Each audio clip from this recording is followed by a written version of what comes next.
What I'm talking about today is normal breathing. I'm not talking about a special therapeutic breathing or yoga breathing, pranayama breathing, anything like that. I'm talking about the way that we're designed to breathe all the time.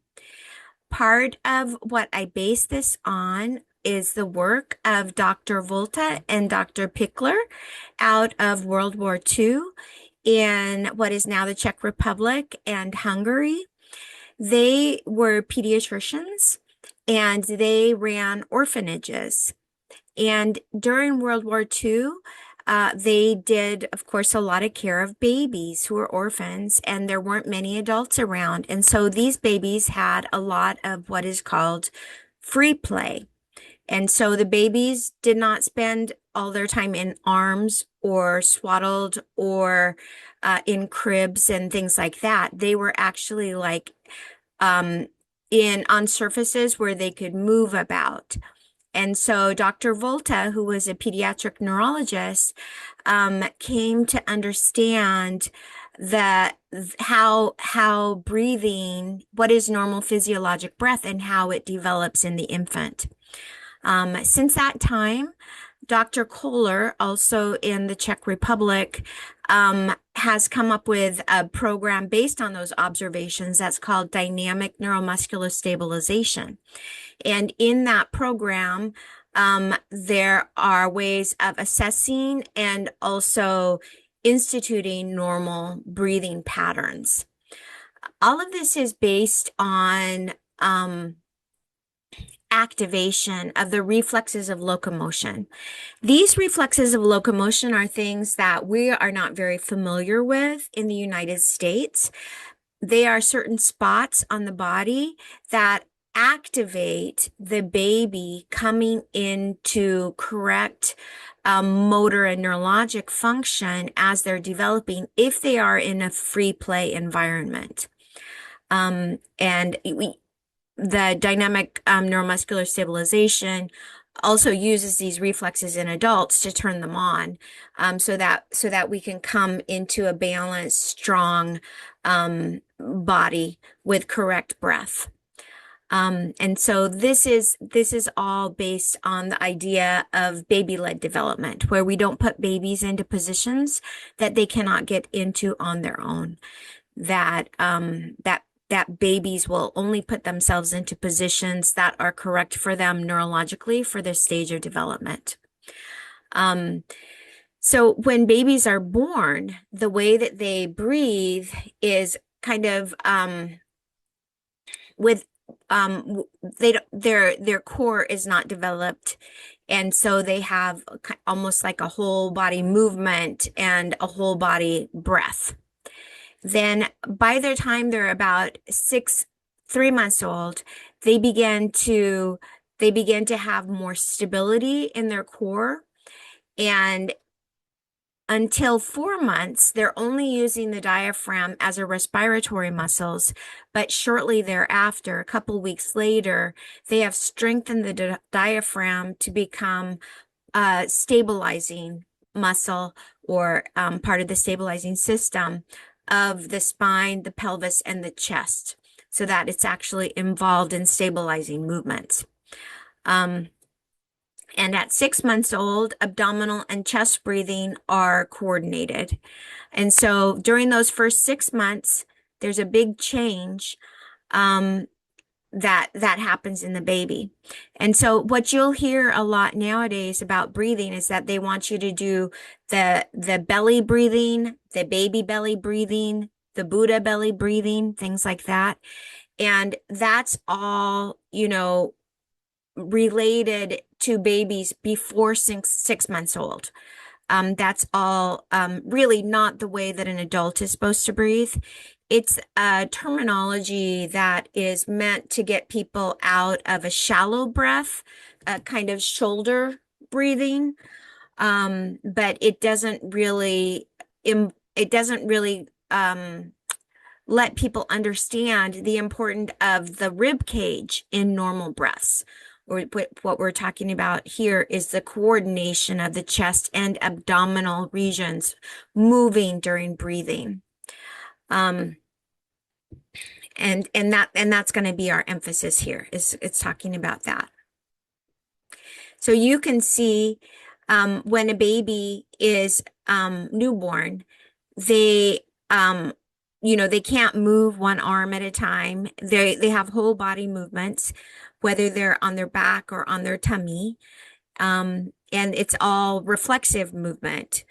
They move in response to movement or to sound or things like that. They don't have central coordination of movement as a newborn baby. But by the time a baby is 3 months old, if they've had proper free play, baby-led development, then they are going to have correct tone, and so they will be able to hold positions and have voluntary movement in both the supine and the prone positions. And so what we're really looking for when we're talking about correct, normal, day in, day out physiologic breath is the relationship between the diaphragms or the transverse planes of the body. So in this picture, we're just looking at the two lower transverse planes, which are the respiratory diaphragm and the pelvic diaphragm. And you can see that really what we're wanting is to have those planes be parallel.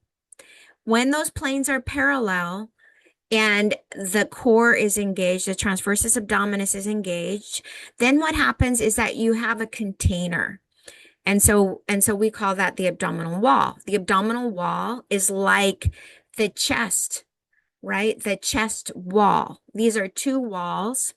And so in dynamic neuromuscular stabilization, we call this container breathing, so that the belly shouldn't be pooching out with the breath, and that the diaphragm should be going up and down, and that we should have this hydrostatic pressure and a pressure gradient system in the body, because we are a container breathing with the diaphragms parallel to each other. So there are many patterns, many postural patterns that we see where the diaphragms are not parallel to each other, and this causes musculoskeletal pain and problems, and also abnormal breathing patterns. So if you're hyperlordotic, if your lumbar curve is too big, then you'll come into what's called an open scissor um, rib cage, or manifestation of the transverse planes. You'll have an anteriorly rotated pelvis, and then the chest will be rotated up. And so then you're not going to be able to create that container, so you will not have proper breathing patterns. And one of the reasons that this container breathing is so important, and it's so important to have the parallel diaphragms, is that when we breathe, it's not just about oxygen and CO2. What it's also about is creating a system where the deep lymphatic system is moved throughout the body. The breath is what moves the deep lymphatics. Exercise moves the superficial lymphatics. And so we really need to have the diaphragms, the container set up for correct breathing, so the deep lymphatics can move properly. And if you see this third diaphragm, then you'll see really a flattening of the curvatures of the spine. And so with that too, you have an open scissor to a lesser degree, but definitely you're not creating that viscoelastic hydrostatic system in the body, where you're having a container that's moving and you're breathing into it.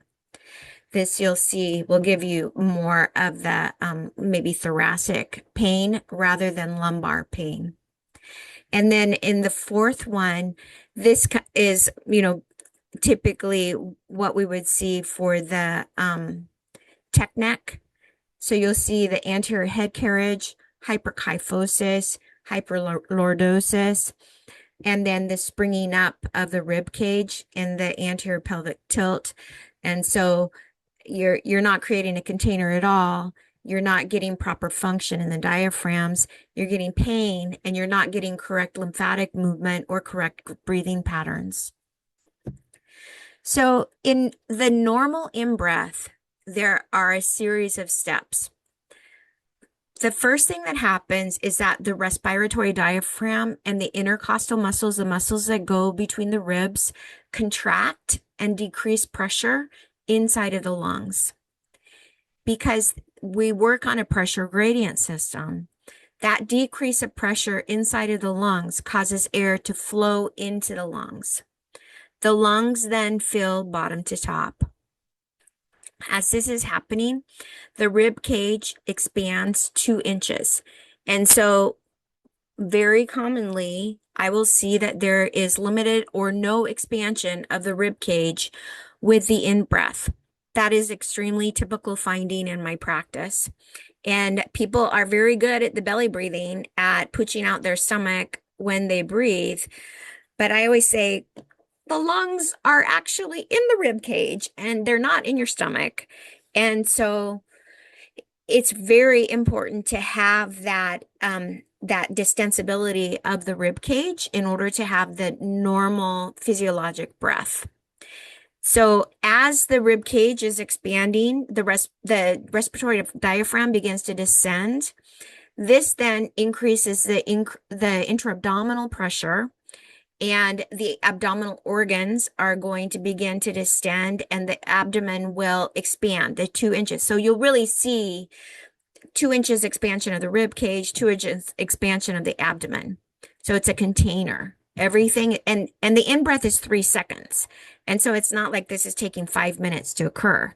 It's happening very quickly in 3 seconds.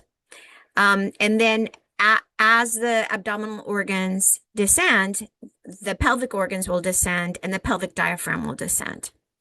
And so that is the progression of the normal 3-second in-breath. And that is the canister breathing that we're talking about, where it's kind of like an accordion. When you breathe in, the lower diaphragms lower down, and when you breathe out, they come up.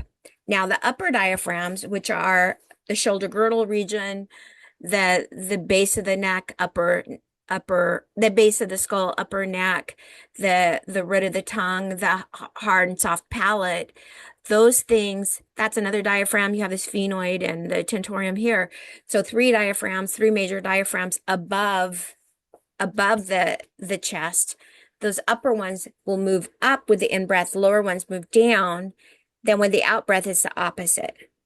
So every breath, there's an accordion movement in the body, in those diaphragms. And that's what's moving the deep lymphatics. It's moving, the blood is moving, the oxygen is moving, the CO2 is moving, and the lymph is moving. The organs are moving. Everything is moving. And the breath is one of the major things that allows for lubrication of the organs, and so that they won't be sticky. All the organs are moving, and the breath is really major for getting all of the interstitial fluid to move, so that there's gliding of the organs across each other. Otherwise, their adhesions will form if the organs are not moving correctly. And so we see the postural muscles, transversus abdominis, the pelvic floor muscles, the intraspinal muscles. These are the postural muscles that are tonic contractors. They never turn off. They are on all the time. All the time they are working. And so they are what helps to create the canister along with the diaphragm. And so, like I was mentioning before, we have these 5 transverse planes. Transverse planes, a diaphragm is like a transverse plane. And I mentioned before, we have through the eyes, the sphenoid, tentorium, through the base of the skull, upper neck, the jaw, the hard palate, the tongue. And then we have the shoulder girdle, the base of the neck, the upper back. And then we have the respiratory diaphragm at the thoracolumbar juncture and the pelvic diaphragm, which, um, so all of these things are really, if you think about it, they're really basically where there are major transitions in the curvature in the body. And these transverse planes are very important because all the tubes run through them. So whether the tube is for fluid, CSF, the blood and lymphatics, and and also the other thing is I call them strings, the nerves run through them. And so if these transverse planes are not parallel to them, if they're torqued or slanted or something's going on in some way, you're going to have an effect on the nerves that run through them and on the blood that goes through it, the CSF, cerebral spinal fluid that goes through it, or the also the lymphatic fluid that goes through these planes.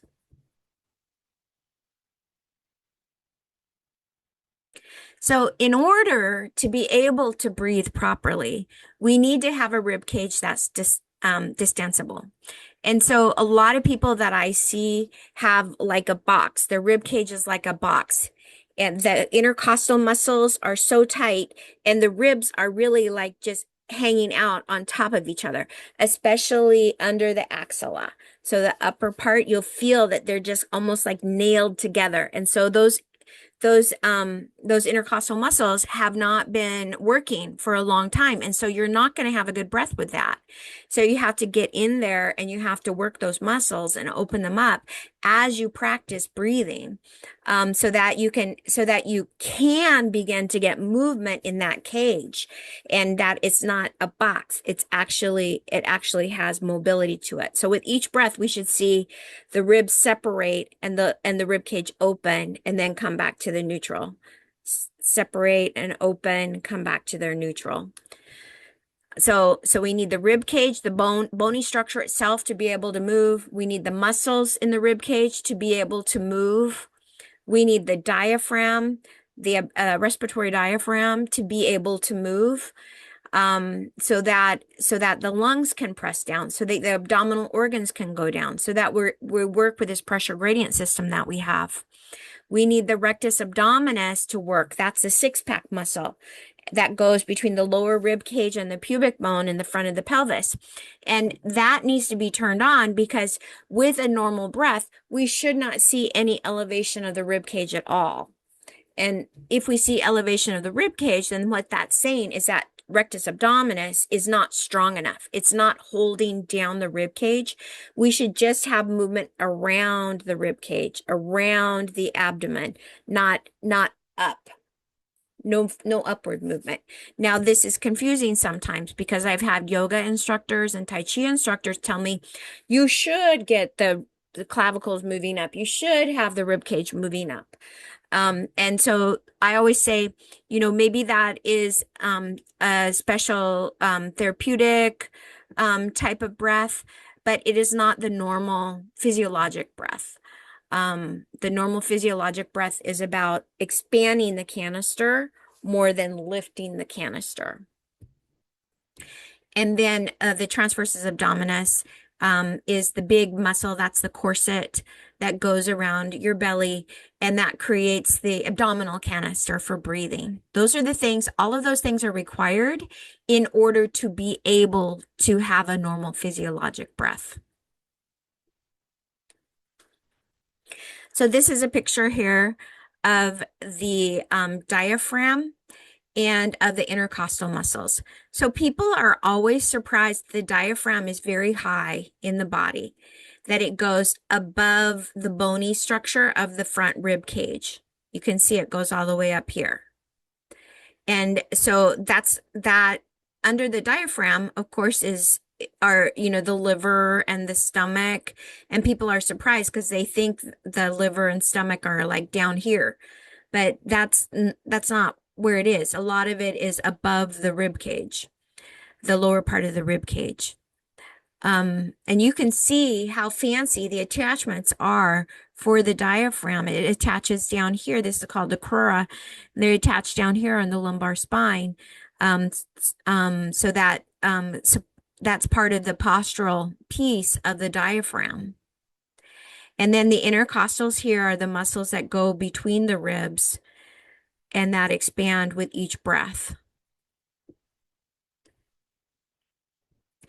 We also have accessory breathing muscles. Sometimes these are called the apical breathing muscles. So that's one I was talking about before, where you're breathing up kind of in your neck. It's a shallow breathing. It's the breathing that people will have with anxiety, where they're kind of like panting. It's the breathing that people with COPD will have because they can't expand the lungs and the little alveola in the lungs very well.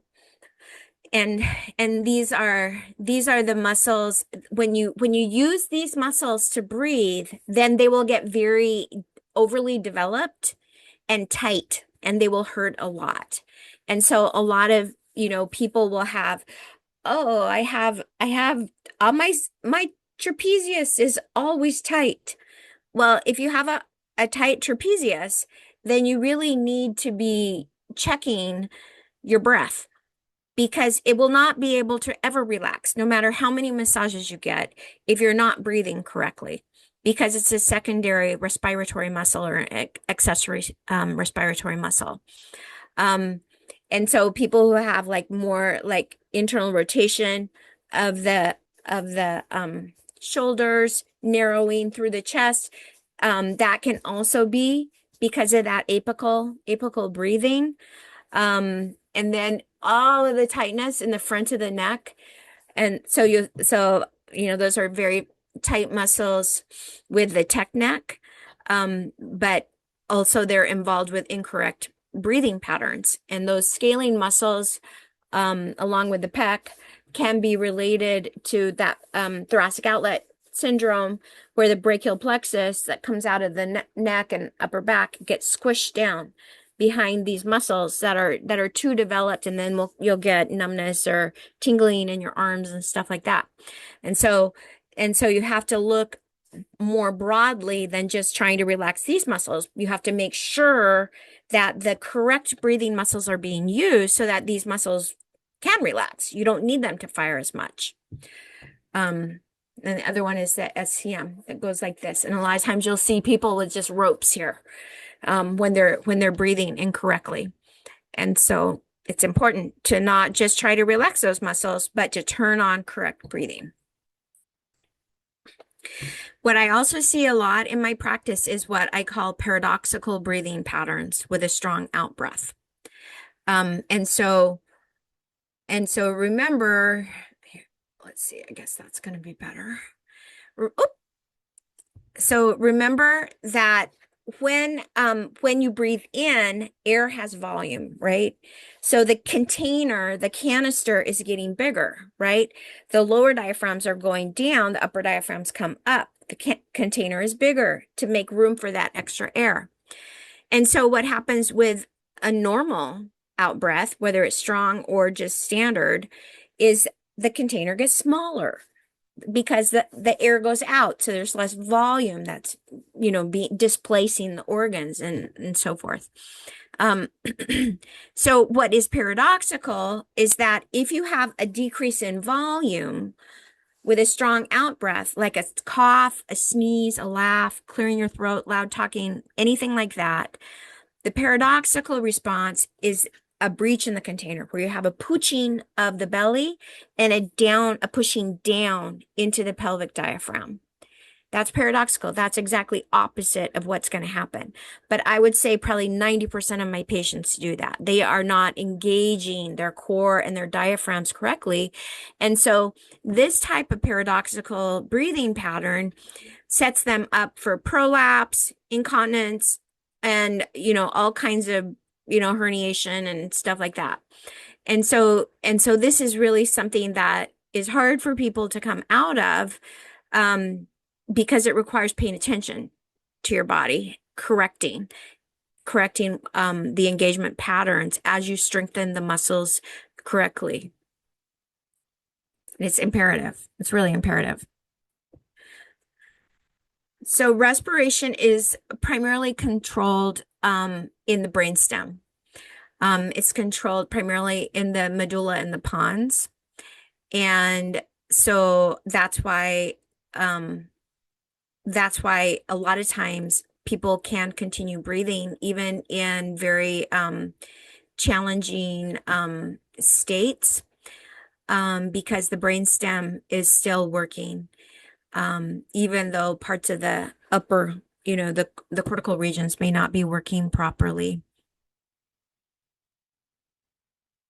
So, so there, just like the heart has a pacemaker, respiration has a pacemaker, that is in the medulla, the brainstem, and the pons in the brainstem. And then also the brainstem is reflexive to chemical exposures that the body has. So it has the body has peripheral chemoreceptors that will sense oxygen levels and carbon dioxide levels, and will take that information back by cranial nerve 9 and 10 to the brainstem, so the brainstem can make sure that the breathing sort of ratio and pace of in and out is correct for what those levels are. Also, there are central chemoreceptors, and so that means even inside of the brainstem itself, it can sense pH changes, and that's more related to carbon dioxide levels.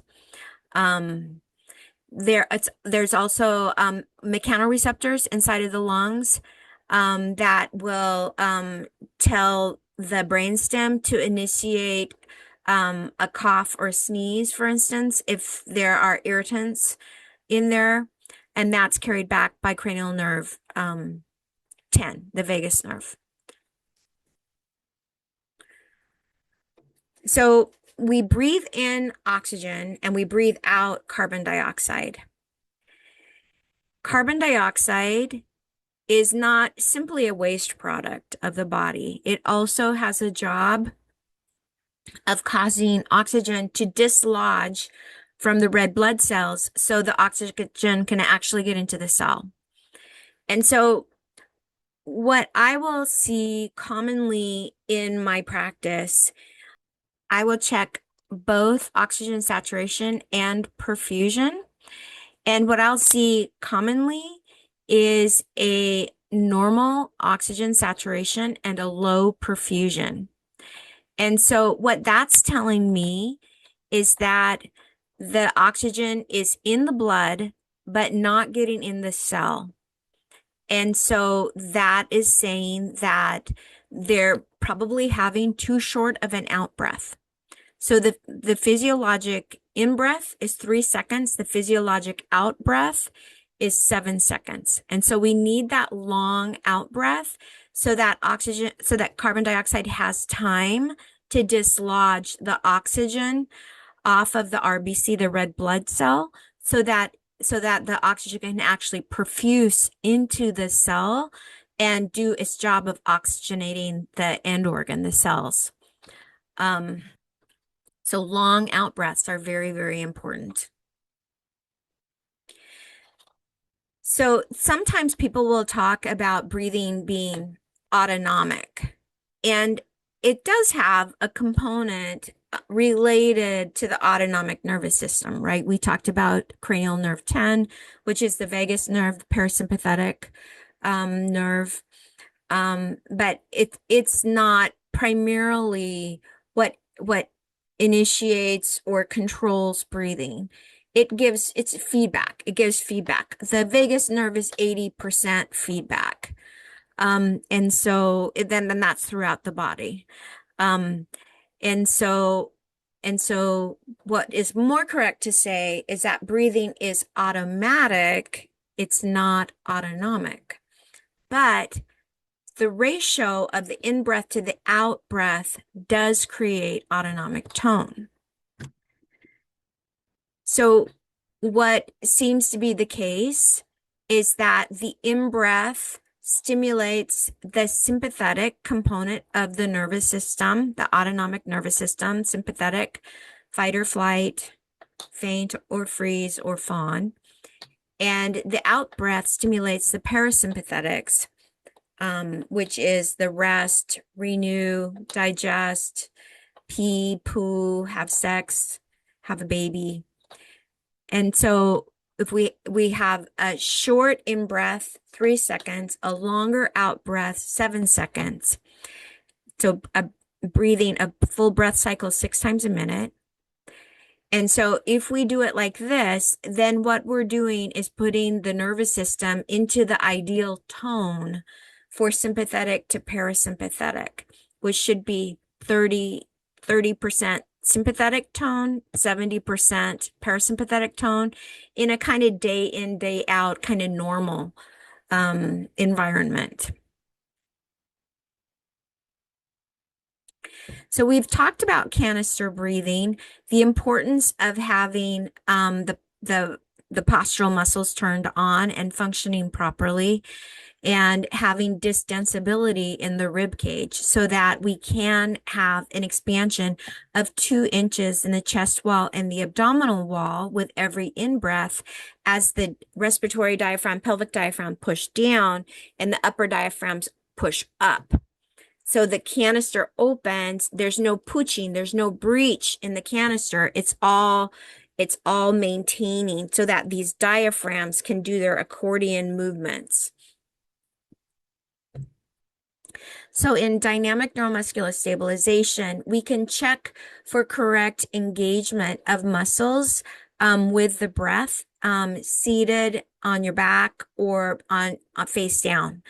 And so what we should see if you're seated, so you could do this with a friend, or you can even put your hands on your lower rib cage and take a breath and see if you feel expansion of the rib cage. Remember that with the in-breath, we want the diaphragm, the respiratory diaphragm should descend. The intra-abdominal pressure increases. The abdominal wall and pelvic floor maintain tension. And there is expansion of the container, AP and lateral. So front to back and lateral all the way around. And there's no superior movement of the rib cage. And so when you check a friend or check yourself for this, that's what you should be noticing. That's normal. That's correct. If you have incorrect postural response to breathing, then what you'll see is there's superior excursion of the rib cage or shoulder elevation. You'll see a lot of people trying to breathe like this. And that's because those secondary accessory respiratory muscles are kicking in because the respiratory diaphragm is not engaging and moving correctly. So many times, that's the diaphragm movement is something that can be addressed with manual therapy. Sometimes it's a neurologic issue where it can't move correctly, but typically it has to do with posture and muscle activation and things like that. And so manual therapy can help a lot with that. The other things that will create an incorrect response to breathing in the seated position is if you have very tight paraspinal muscles.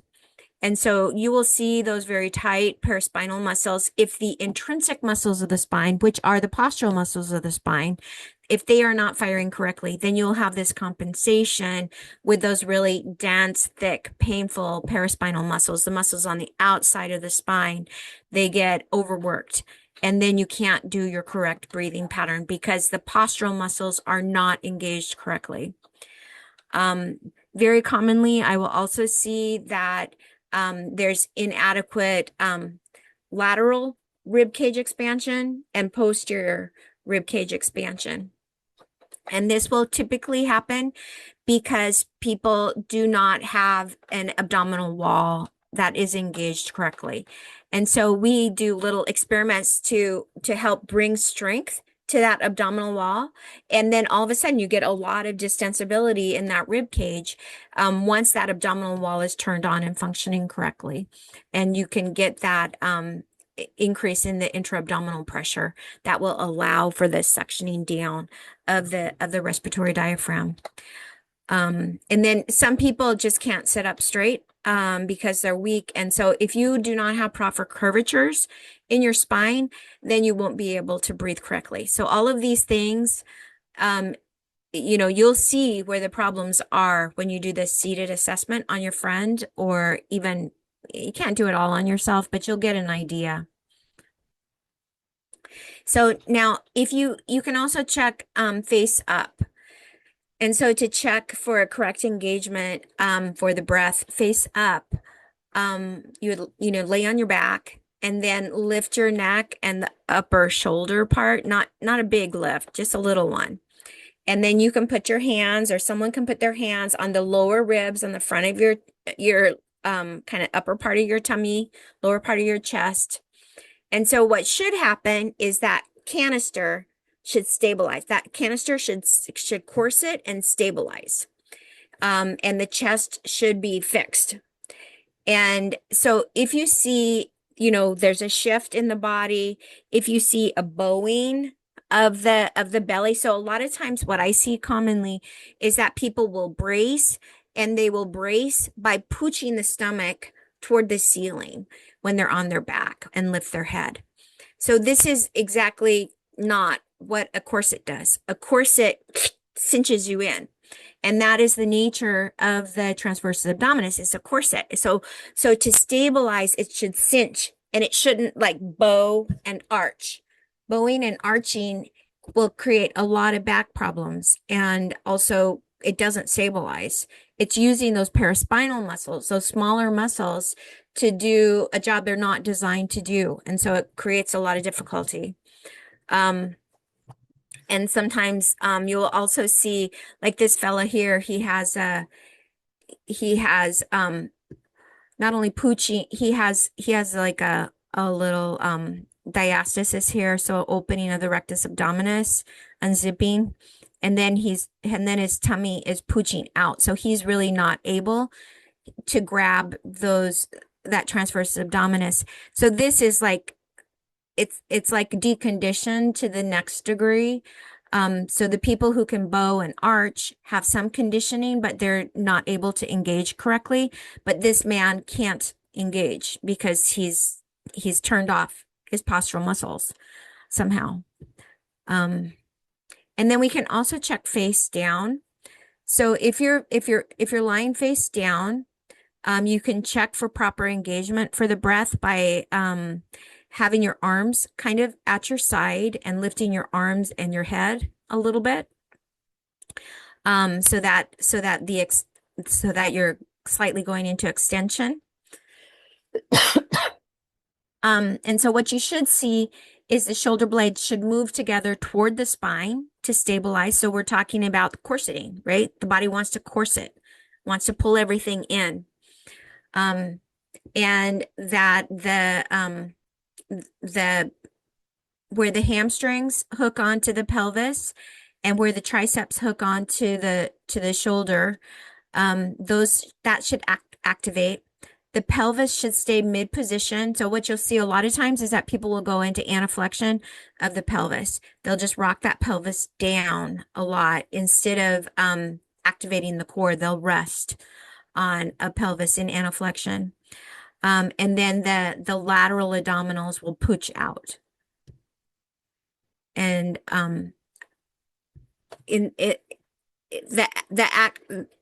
the lateral abdominals will pooch out if they're not being activated correctly. They should activate and come in as a corset.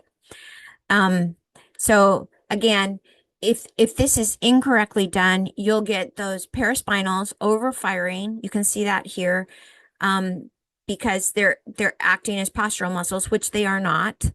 And that is not their job, and they won't do a good job. And so you won't get a good breath. Like we talked about before, the pooching out. So it should be corseting in instead of pooching out when you engage correctly. And then also the scapula rotating out. That's incorrect. We should have corseting, so the scapula should slide in and down. So the good news is you can learn how to breathe correctly. You were designed to breathe correctly, and you can do it. It just takes some practice. So so one of the ways that we can learn how to breathe correctly is by using a tool like this one here. This is called the breather, and it's a little pipe that helps to create resistance for the in-breath and the out-breath so that you can feel the respiratory muscles engaging correctly and develop them. And so resistance breathing has been researched for a long time, since the 80s or before, but it wasn't really popular. It came into popularity with COVID lung, because people realized that it was, the ventilators were not a great option, and if we could rehabilitate the lung, then people would have more chance. So so resisted breathing was one of the tools that was used during COVID lung, and that was very effective at helping people rehabilitate their lungs. And so this tool is a great assistance for learning how to breathe. There are other things that you can do to try to get the sense of the correct corseting movement and diaphragm movement. So one is to pretend like you're blowing out a candle. So having pursed lips, that will create resistance with the out breath, and blow like you're blowing out a candle, and you should feel engagement of your core and raising of the pelvic diaphragm. Now, sometimes this is hard to do. Sometimes the diaphragm is not moving, and so you need help getting that to move. But sometimes you can feel it better if you're like sitting on a pillow or something like that, where there's actually a better touch to give you sensory feedback so you can sense it. Another thing you can do instead of pretending like you're blowing out a candle is to blow up a balloon. So that's also resistance on the out breath. So these two things, all these things here outside of the pipe are resistance only with the out breath. The reason I like the pipe is that it has resistance for the in breath and the out breath, both. And so the balloon gives you resistance for the out breath. And so you would want to feel the belly coming in, the respiratory and the pelvic diaphragm coming up. You can like do a raspberry on your arm. That's resistance. You can vary the resistance so that you don't blow out your core or blow out your pelvic floor. You have a lot of control over that particular exercise. And like I'm saying, what you want with any kind of out breath is there's no tummy pooching and there's no downward pressure. Corseting and lift of the respiratory and the pelvic diaphragm. And we're having the 3 seconds in, 7 seconds out, 6 times a minute for all these breaths. And so one of the ways that is helpful for learning how to breathe, since it's so hard to breathe in the posterior lung fields, that posterior rib cage, it's hard to get distensibility there, is practicing your breath with something something that's somewhat soft, somewhat firm, that has a back on it. So you can have the back on a surface, giving you sensory input. And so what I like is a car seat, because many people have a commute, and it's good to be able to practice this for 10 minutes a day at least. And so if you're driving, you will stabilize your rib cage down to the pubic bone. Your curves will be in neutral. Your shoulders will be opened up. The rib cage, the scapula pulled down. So you have a broad chest, and then the core is engaged. You have that corset going. Then you'll practice your breaths, and you'll want to feel that rib cage move and press back into the seat. And you'll then know, oh, yeah, I'm activating this. So one of the things you can do to assist this is when you're driving, you can pull down on the steering wheel. So nowadays we're supposed to hold our hands at the 4 and 8 o'clock on the steering wheel. And so from there, you would just pull down. That will automatically activate the transverse abdominis so that it's easier to expand the rib cage. So that's a good practice, and just paying attention too. But I say, if you get in around 10 minutes a day for 2 weeks, then your body is gonna pretty much be able to switch over into a normal canister breathing pattern. Um, so you can also do this on your back. And so to do this on your back, it's easiest if your knees are bent. So again, you want to kind of shorten when you're learning it. You want to bring the rib cage down toward the pubic bone to engage that rectus abdominis, transversus abdominis. You want to have a neutral spine, broad chest, activate that transversus abdominis. You can create an abdominal wall by putting something heavy on your belly, like a stack of books, and that will make it easier to expand the rib cage. And then with the breath, what you'll do is feel the expansion. You can push down on the books on your belly if you need to. And you should feel that canister breathing and the diaphragms moving. It's a little bit harder in this position to feel the diaphragms moving, but it's good to practice in all the positions because we breathe in all the positions. And maybe the easiest way to practice is on your tummy, face down, prone. So again, in COVID lung, they called this proning. And so when they found this was the most effective way to care for COVID lung patients, but they did not have the staffing to be able to do it.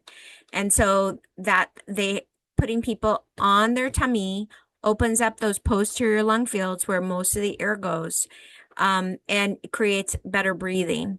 And so when you're practicing this crocodile breathing or prone breathing, the hard surface that you're laying on, the floor or whatever it is acting as a wall. It's acting as an abdominal wall as you're strengthening your own abdominal wall.